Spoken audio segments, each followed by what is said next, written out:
کون سی ایسی چیز ہے دنیا کی نعمت یا کوئی ایسی نعمت جو ہم امیجن کر سکتے ہوں جو ہم نے مانگی اور ہمیں نہ ملی ہو؟ اللہ کہیں گے کیا میں تمہیں اس سے افضل کوئی چیز نہ دوں؟ جنتی پوچھیں گے اللہ اس سے افضل کیا ہو، یعنی اور کون سی نعمت رہ سکتی ہے؟ اللہ تعالیٰ ان کو کہیں گے کہ اس سے بھی افضل ایک نعمت، اور وہ نعمت یہ ہے کہ میں آج کے بعد ہمیشہ ہمیشہ کے لیے تم سے راضی ہو گیا اور میں تم سے کبھی ناراض ہوں، کبھی ناراض ہوں، کبھی ناراض ہوں۔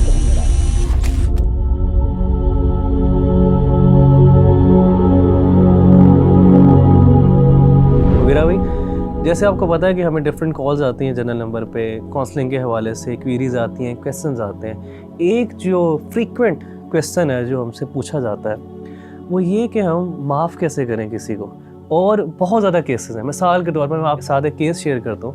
وہ کیس یہ ہے کہ مجھے خاتون کی کال آئی اور انہوں نے کہا کہ میں اپنی ساس کو معاف نہیں کر سکتی، اور آپ بلیو کریں گے کہ وہ ساس اب دنیا میں نہیں ہے، وہ دنیا میں نہیں ہے، ان کو اس دنیا سے گئے ہوئے سال سے بھی زیادہ ہو چکا ہوا ہے، لیکن وہ کہتی ہیں کہ انہوں نے میرے ساتھ کچھ ایسا کیا ہوا ہے، میرے ساتھ کچھ ایسی زیادتی یا میرے سے کچھ ایسے الفاظ بولے ہیں یا مجھے اس طرح میری تذلیل کی ہے کہ میں اب ان کو معاف نہیں کر سکتی۔ اور انہوں نے ان کی خدمت بھی کی، جتنا ہو سکتا تھا انہوں نے خدمت بھی کی، لیکن اب ان کو معاف نہیں کر سکتی۔ انہوں نے بہت کوشش کی اور وہ بار بار کوشش کرتی ہیں، لیکن ان سے معاف نہیں کیا جاتا۔ اور یہ عام طور کے اوپر بھی وغیرہ بھائی، ایک انسان کسی بندے کو معاف کرنے میں جلدی نہیں کرتا، تو وغیرہ بھائی یہ کیسے کسی انسان کو ہم جلدی معاف کریں اور ہمارے دل میں وہ جو ایک نیگیٹیوٹی رہ جاتی ہے کسی کے بارے میں وہ نہ رہے؟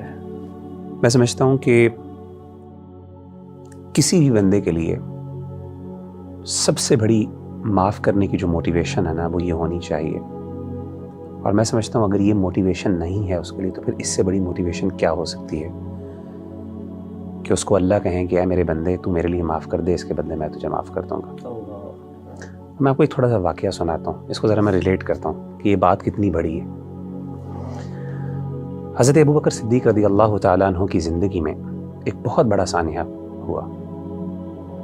آپ کی جو بیٹی ہیں سیدہ عائشہ رضی اللہ تعالیٰ عنہ ام المؤمنین، ہماری والدہ، ان پہ زنا کی تہمت لگی۔ ایک باپ کے لیے کتنی تکلیف دہ بات ہوگی، شادی شدہ بیٹی نبی کے گھر میں ام المؤمنین تہمت لگی، جھوٹی تہمت، کتنی تکلیف دہ بات ہوگی۔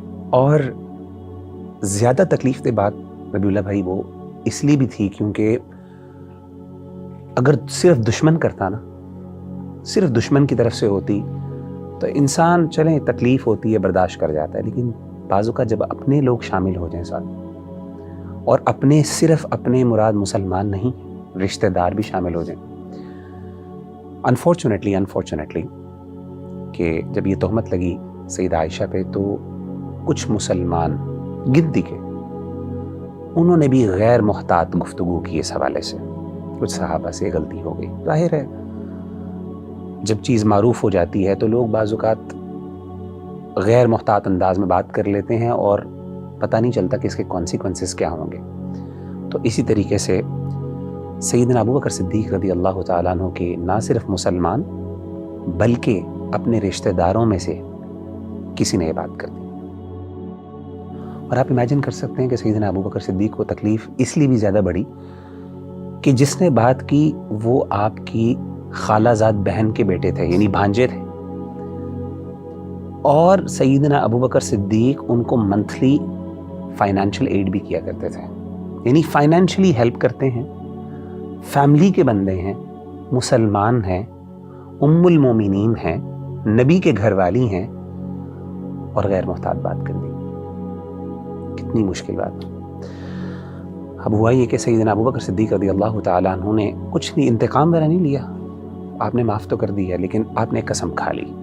اور آپ نے قسم کیا کھائی؟ آپ نے کہا واللہ لا انفعه بنافعة ابدا، اللہ کی قسم آج کے بعد میں ان کے اوپر کچھ خرچ نہیں کروں گا۔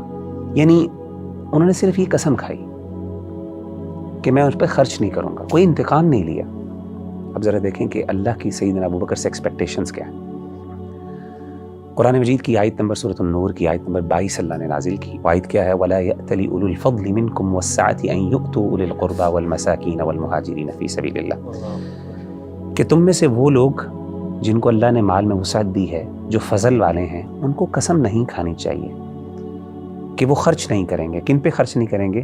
وہ جو مہاجرین ہیں, جو مسکین ہیں اور جو رشتہ دار ہیں. اور جن رشتہ دار سے غلطی ہوئی وہ مہاجر بھی تھے, مسکین بھی تھے اور رشتہ دار بھی تھے. بات ابو بکر کے بارے میں ہو رہی ہے. تمہیں قسم نہیں کھانی چاہیے کہ تم ان کے اوپر خرچ نہیں کرو گے. تمہیں کیا چاہیے؟ تم سے رسپانس کیا ایکسپیکٹڈ ہے؟ ذرا یہ تو سنیے گا. فَلْيَعْفُوا وَلْيَصْفَحُوا, معاف کر دو, وَلْيَصْفَحُوا, اور درگزر کرو. یہ جو دو ورڈز ہیں نا, عفو, الصفح, یہ دو ورڈ ذرا اس پہ ذرا سمجھیں یہ ورڈز کیا ہیں. امام قرطبی رحمہ اللہ اس کی وضاحت کرتے ہیں, بہت بڑے مفسر ہیں. وہ کہتے ہیں معافی کہتے ہیں ترک مؤاخذۃ بالذنب. معافی کا مطلب, عفو کا مطلب یہ ہے کہ آپ نے انتقام نہیں لیا, سزا نہیں دی, that's it. لیکن الصفح جس کا ہم ترجمہ درگزر کرتے ہیں, اس کا مطلب کیا ہے؟ وہ کہتے ہیں اس کا مطلب ہے ازالۃ اثرہ من النفس, کہ انسان اپنا دل بھی صاف کر دیں. اب ذرا امیجن کریں کہ ابو بکر کی تکلیف کو ذرا امیجن کریں, ایک باپ کی تکلیف کو, اور اپنے مسلمان رشتہ دار جن پہ خرچ کرتے ہیں, جن پر احسانات کرتے ہیں, ان سے یہ غلطی ہوگی اور قسم صرف یہ کھائی کہ خرچ نہیں کروں گا. یعنی خرچ کرنا فرض بھی نہیں تھا. کون سا زکوٰۃ کی بات تھی؟ زکوٰۃ بھی نہیں تھی, صدقہ کرتے تھے, فرض بھی نہیں تھا. اللہ نے کہا ابو بکر نہیں, معاف بھی کرنا ہے, معاف کرنے کے ساتھ ساتھ دل بھی صاف کرنا ہے, یعنی دل میں بھی کچھ نہیں ہونا چاہیے. اب امیجن کریں کہ ابو بکر کے لیے کیا ان ریٹرن ہے. یعنی ٹھیک ہے اللہ میں کر لوں گا, یہ بہت بڑی بات ہے کہ چلے بندہ کہتا ہے معاف کر دیا, لیکن دل نہیں صاف ہوتا.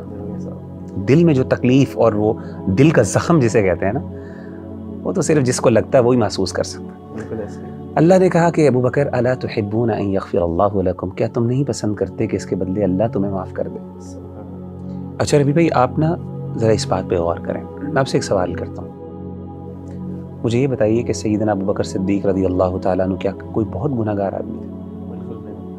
نبی کے بعد ابو بکر صدیق رضی اللہ تعالیٰ اس امت میں سب سے بہترین, اللہ معاف کرے, کیا کوئی ان سے بڑا گناہ, کوئی چوری, کوئی شراب, کوئی اس طرح کی غلطیاں ہوتی تھیں؟ بالکل. آپ مجھے بتائیں ان کے لیے معافی کی موٹیویشن کیا ہے؟ یعنی کوئی مجھ جیسا گناہ گار ہو تو وہ اس کے لیے تو معافی کہ جی سارے گناہ معاف ہو جائیں گے, تم اس کو معاف کر دو, اس کے لیے تو موٹیویشن سمجھ آتی ہے. لیکن ابو بکر کے لیے کیا اس میں موٹیویشن تھی کہ ابو بکر نے کہا, جیسے ہی اللہ نے کہا الا تحبون ان یغفر اللہ لکم, تو سیدنا ابو بکر نے کہا بلا یا ربنا, اے میرے رب کیوں نہیں, ہم پسند کرتے ہیں اور اس کے لیے سب کچھ قربان کرنے کے لیے تیار ہوں کہ تم مجھ سے راضی ہو جاؤ. میں نے اس پہ غور کیا, میں نے کہا یار کیا اس میں ایسی چیز ہے. تو مجھے اس بات کا احساس ہوا کہ یہ جو اللہ کی رضا اور اللہ کی جو معافی ہے اور اللہ کی خوشنودی ہے نا, اس کی لذت کا احساس نا یہ بہت کم لوگوں کو ہوتا. آپ کو پتہ ہے, حدیث سناتا ہوں آپ کو, نبی صلی اللہ علیہ وسلم نے فرمایا کہ جب اہل جنت جنت میں چلے جائیں گے نا, تو پھر اللہ تعالیٰ اپنے جنتیوں سے کہیں گے یا اہل الجنہ, اے جنتیوں کچھ چیز چاہیے تمہیں؟ تو جنتی کہیں گے اللہ کون سی ایسی چیز ہے دنیا کی نعمت یا کوئی ایسی نعمت جو ہم امیجن کر سکتے ہوں جو ہم نے مانگی ہو اور ہمیں نہ ملی ہو. اللہ کہیں گے کیا میں تمہیں اس سے افضل کوئی چیز نہ دوں؟ جنتی پوچھیں گے اللہ اس سے افضل کیا ہو سکتا, یعنی اور کون سی نعمت رہ سکتی؟ تو اللہ تعالیٰ ان کو کہیں گے کہ اس سے بھی افضل ایک نعمت, اور وہ نعمت یہ ہے احل علیکم رضوانی فلا اسخط علیکم بعدہ ابدا,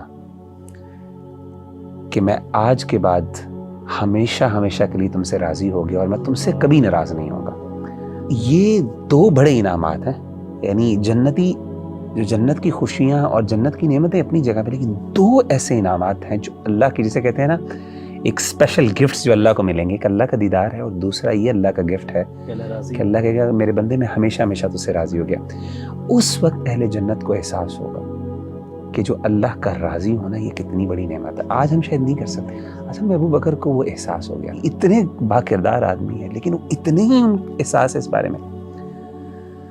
ربی اللہ بھائی, میں سمجھتا ہوں کہ one of the major reasons why ہم کیوں نہیں لوگوں کو معاف کرتے ہیں, ہمیں لگتا ہے شاید معاف کرنے سے نا ہم چھوٹے ہو جائیں گے. انا کا مسئلہ ہے نا, یعنی لوگ کیا کہیں گے, یار انتقام نہیں لے سکا, بیچارہ مجبور تھا, کمزور آدمی تھا, کیونکہ نیچرلی وہ بیچارہ کمزور ہوتا ہے وہی انتقام نہیں لیتا، لیکن جس کے پاس اختیار ہوتا ہے زیادہ، وہ اللہ معاف کرے اس کو ایسی جگہ پہ پہنچا کے آتا ہے کہ وہاں پہ ہم امیجن نہیں کر سکتے۔ نبی صلی اللہ علیہ وسلم کی ایک اور حدیث میں آپ نے 3 دفعہ قسم کھائی، 3 باتوں پہ آپ نے قسم کھائی، واللہ والذی نفسی بیدی، اس ذات کی قسم جس کے ہاتھ میں میری جان۔ امیجن کریں کہ نبی صلی اللہ علیہ وسلم قسم کھا رہے ہیں صحابہ کے سامنے۔ 3 باتیں کیا تھی؟ آپ نے پہلی چیز کہا ما نقصت صدقۃ من مال، پہلی بات آپ نے قسم یہ کھائی کہ صدقے سے کبھی مال کم نہیں ہو۔ اور دوسرا آپ نے کہا، آپ نے قسم کھا کے کہا، آپ نے کہا کہ تم میں سے کوئی بندہ اگر اس پہ کوئی زیادتی کرے اور وہ صرف اللہ کے لیے معاف کر دے تو یاد رکھو اللہ اس کو عزت میں بڑھا دیتے ہیں، اللہ الا رفعہ اللہ عزا، یہ حدیث میں الفاظ ہیں۔ اور تیسری آپ نے قسم کھا کے بات کہی کہ وہ شخص جو اللہ کے لیے عاجزی اختیار کرتا ہے، ہیوملٹی ایکسپریس کرتا ہے، یہ اللہ اس کو بلندیاں عطا کرتے ہیں۔ تو یہ اصل میں نا میں سمجھتا ہوں نصیب کی بات ہے، یہ ایک فہم کی بات ہے، سمجھ کی بات ہے، اپروچ کی بات ہے۔ اگر انسان اس انداز سے اور زاویے سے سوچنا شروع کر دے، میرا خیال ہے انسان کا دل بڑا ہو جاتا ہے۔